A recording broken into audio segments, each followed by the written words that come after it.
Have you ever wondered what it would be like to play on more than one account at the same time? Some of you probably already do, but today we're going to be playing on 10. I want to see how effective I can be on 10 accounts doing one method of making money all at the same time. Is it even worth it? Is it even possible?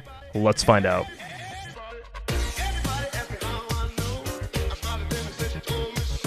You guys absolutely love the idea of me going on 10 accounts last time and seeing what I could do filling jugs of water. So today, after a lot of requests, people saying make it a series, we're going to do just that. And we're going to go on to the next thing, which is going to be gold rings. We're going to be crafting gold rings on these bad boys, 10 accounts at the same time, and seeing how much money we can make. Now, since these accounts have to all be moved around the game for different money makers, I thought, why not go ahead and just start training some magic levels through splashing? Since splashing is such an AFK task, it'd be so easy to do on 10 accounts, so I went ahead and did just that. So to start splashing, we're going to need an iron set, some GP, and a bunch of runes. We're also going to have to go buy the goblin staff, as it doesn't give any mage bonus. Boys, the army is evolving. We've got the entire splashing setup on each account. Now we just gotta run these to Draenor Village so we can buy the staff that gives no magic bonus. If you guys didn't know, Diango holds the cursed goblin staff, and basically this allows me to auto cast with 0 magic bonus. We are ready to start splashing and getting some magic levels on these accounts. I'm probably gonna go for around 37 magic, just because that allows me to do the Falador teleport. I have literally taken up every rat in this section of Lumbridge. Boys, look at this lineup of absolute chads right now. 2 of my accounts aren't splashing because there isn't enough room. I'm going to have to find separate worlds for these guys, but it's just such a beautiful sight.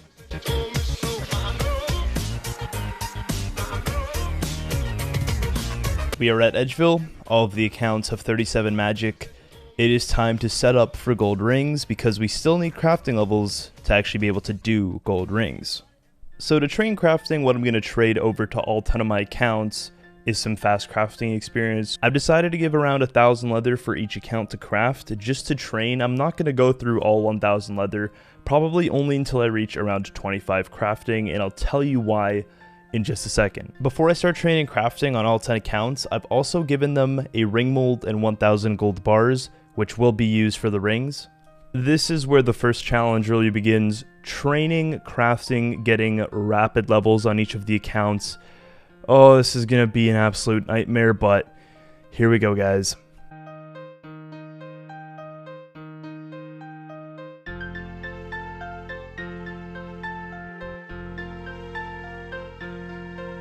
Okay, the levels just come in so quick that it is just so annoying resetting every single time you get a level to just remake leather gloves.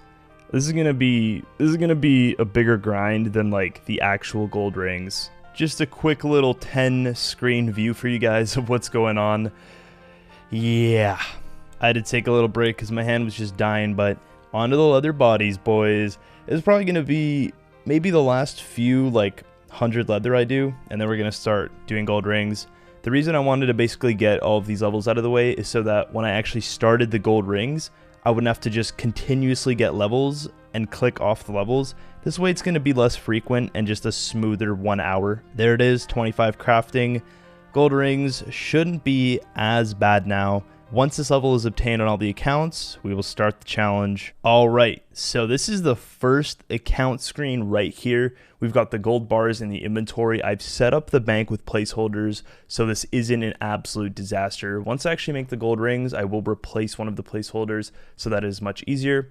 We're going to be using the furnace in Edgeville. Yes, you actually can use this as a free-to-play player now. It's very simple. You click over to the furnace, and it basically gives you the option to make a gold ring.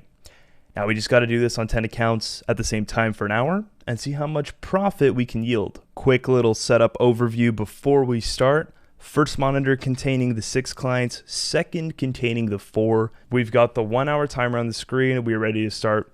Now my plan, since you actually make these quite slow, is to get them on a rhythm so that I can efficiently utilize the 10 accounts. It's going to be rusty at first, but I'm pretty sure, as always, as I get further in, it should be a lot better as I get used to controlling the 10 screens at the same time. But we're going to see how this goes, and yeah.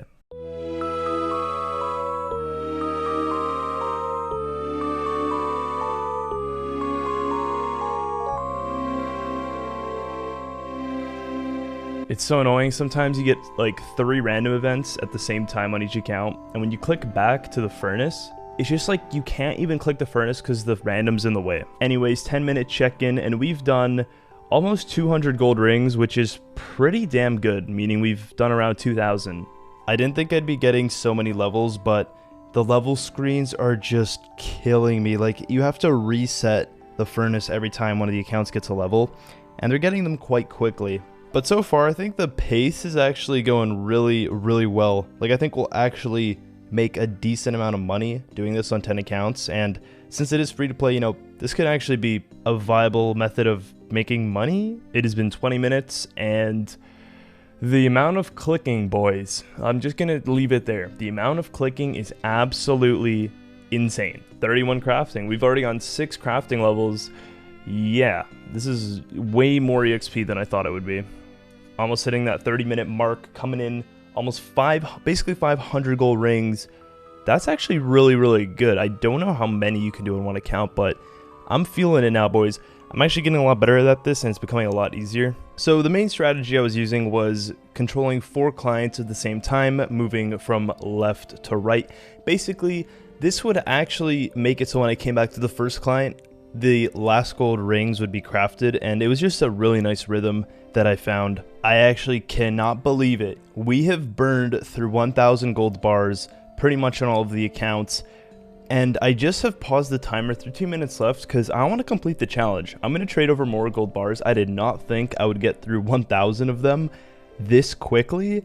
With 13 minutes left, this is actually going to be a decent profit by the end of this video. So I'm going to give all the accounts 400 more gold bars and then resume the timer, finish off the challenge. And I want to see how many rings we made because this is going to be over 10,000 rings now. The last 10-minute stretch, boys. The hand is legit dying. That small break I had transferring the gold bars might actually get me through this.